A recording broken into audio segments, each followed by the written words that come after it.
Hi everyone, I'm Marie, a speech therapist working with children with ADHD. My life seemed perfect, but I need to tell you how it all started falling apart. Have you seen next week's client list? It's packed, my assistant Sarah said, handing me a stack of files. That's great news. More kids we can help. I smiled, adjusting the framed photo of John and me on my desk. My engagement ring caught the light, making my smile widen. By the way, your fiancé called, something about wedding venue options. Oh right, thanks for reminding me. I checked my phone and saw 3 missed calls from John. Balancing my career and wedding planning wasn't easy, but I wouldn't have it any other way. Later that evening, Mom Henderson called as I reviewed patient files. Sweetheart, how are you holding up with all the wedding planning? I'm good, Mom. Just busy as usual. How's Dad? He's concerned, honey. Your brother Jake came by again today. My stomach tightened. Jake, my biological brother, had reappeared in my life 3 months ago after years of silence. What did he want? He was asking strange questions about your college fund, our savings. That's odd. I'll talk to him. The next morning, Jake was waiting outside my office. Surprise, sis. Thought I'd bring you coffee. Jake, this is unexpected, I said, accepting the cup cautiously. Since reconnecting, he'd been overly interested in my life, constantly showing up unannounced. Can't a brother visit his successful sister? Oh, by the way, I met John at the gym yesterday. Cool guy. You met John? You didn't mention that. Random coincidence. We got talking about the wedding. Man, it must be expensive, huh? Those Henderson folks really set you up nice. Before I could respond, Sarah appeared. Marie, your 10 o'clock is here. Jake, we'll talk later, I said, but his words lingered. That evening, over dinner with my adoptive parents, Dad Henderson seemed troubled. Princess, we need to talk about Jake. What's wrong? He's been asking uncomfortable questions about our assets. Your inheritance. Mom touched my hand. Honey, we love you. You know that, right? When we adopted you. Mom, Dad, you're my real parents. Jake might be blood, but you're my family. We're just worried, Dad said. His questions seemed calculated. I squeezed their hands. I'll handle Jake. You've given me everything, love, support, education. I won't let anyone mess with that. But that night, lying awake, I couldn't shake the uneasy feeling. Jake's sudden reappearance, his probing questions, his coincidental meeting with John. Something wasn't right, and I had to figure it out before my perfect life unraveled. The next morning, John was acting strange at breakfast. He barely touched his coffee, avoiding eye contact. Had fun at the bachelor party last night? I asked lightly. His jaw tightened. Yeah, Jake was there. My coffee cup froze midway to my lips. Jake? I didn't know he was invited. There's a lot I apparently didn't know, Marie. His voice was cold. Like how your birth parents sold you to the Hendersons. The cup slipped from my hand, chattering. What? Jake told us everything. How they were desperate for money. How the Hendersons paid them off. Were you ever going to tell me?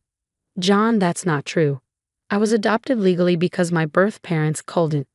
I need time to think. He grabbed his keys and left. At work, my friend Sandra called. Marie, we need to talk. People are saying things. What things? Jake's been spreading rumors about you, that you're hiding dark secrets, that you're ashamed of your past. My hands shook as I hung up.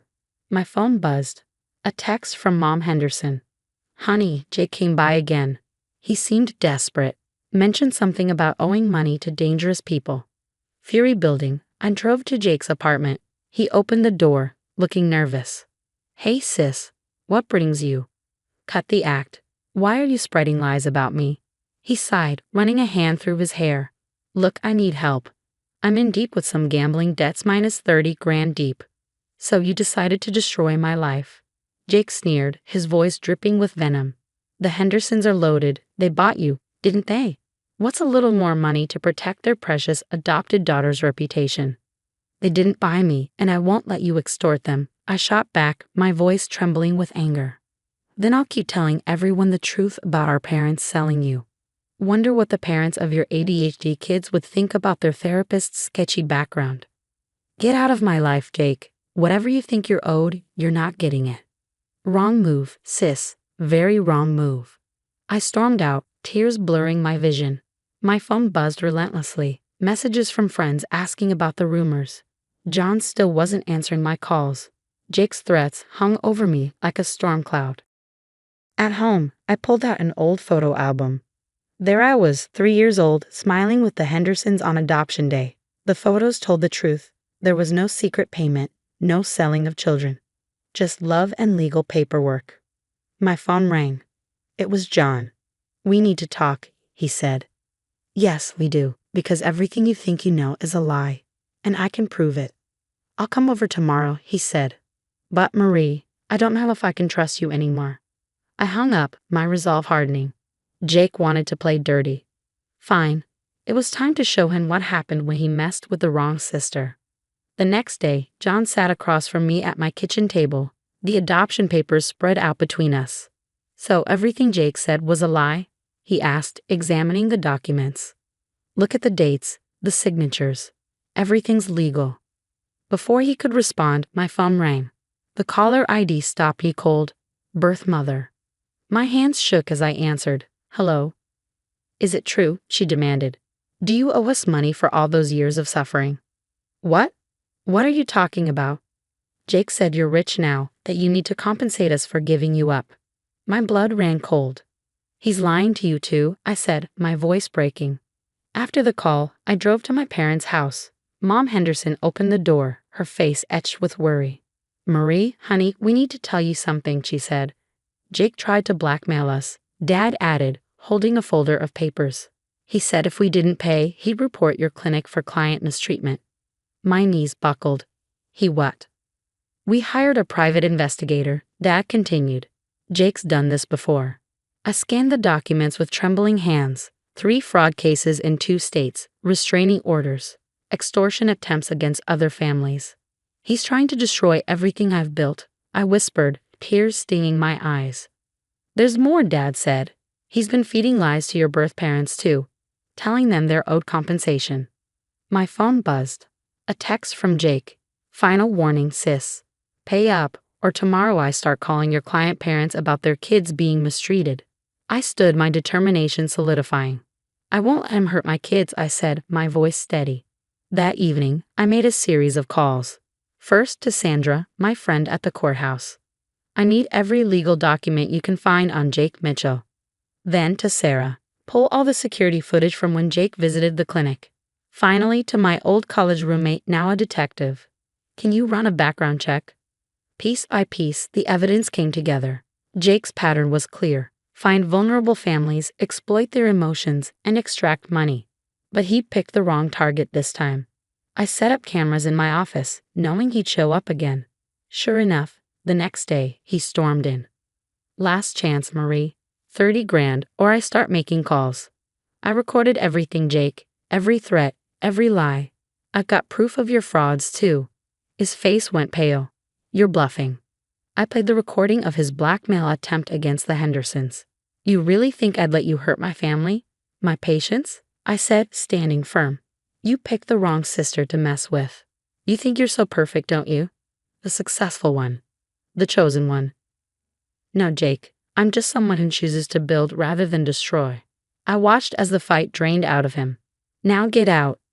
Later, I met with both sets of parents, adoptive and biological, and showed them everything. My birth mother wept. "He played us all. Use our guilt against us," she said. Mom Henderson hugged her tightly.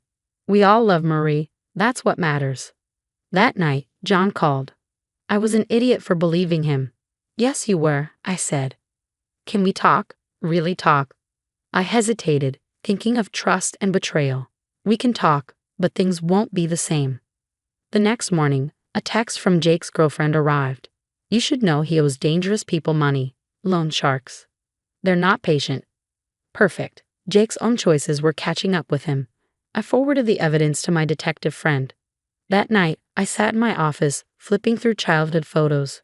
There was little Jake before the bitterness consumed him. My phone buzzed again, a threatening text from Jake. But I wasn't scared anymore. The truth was my weapon, and I had an arsenal. "Your house of cards is about to fall," I whispered to the screen. The morning news hit like a bombshell. Local man arrested in connection with multiple fraud cases. Jake's mugshot stared back at me. Did you see the news? Sarah burst into my office, beaming. Those loan sharks Jake owed money to. Turns out they were running an illegal gambling ring. When they got caught, Jake went down with them. I smile, remembering the anonymous tip I sent to my detective friend about Jake's gambling connections.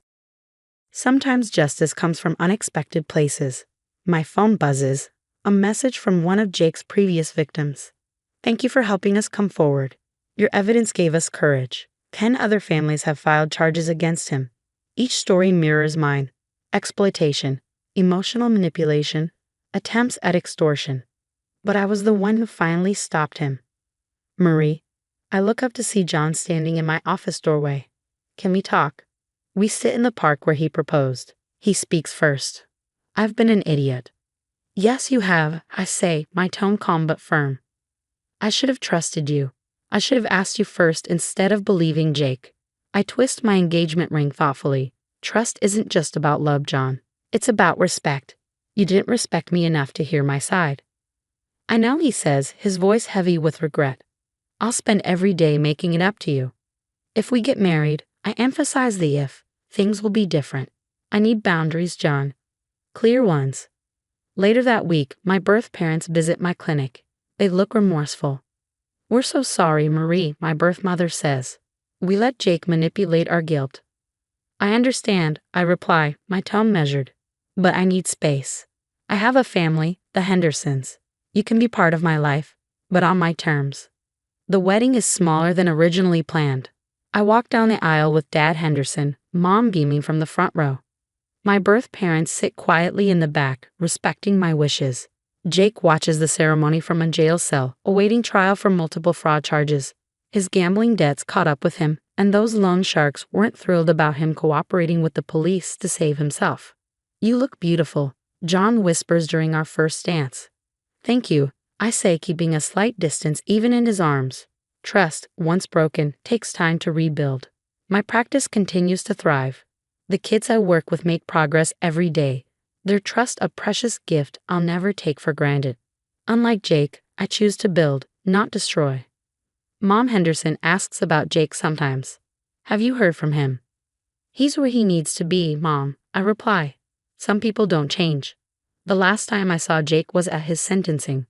5 years for fraud, plus civil suits from his victims. He tried to catch my eye, but I looked away. Sometimes the best revenge is living well while karma does its work.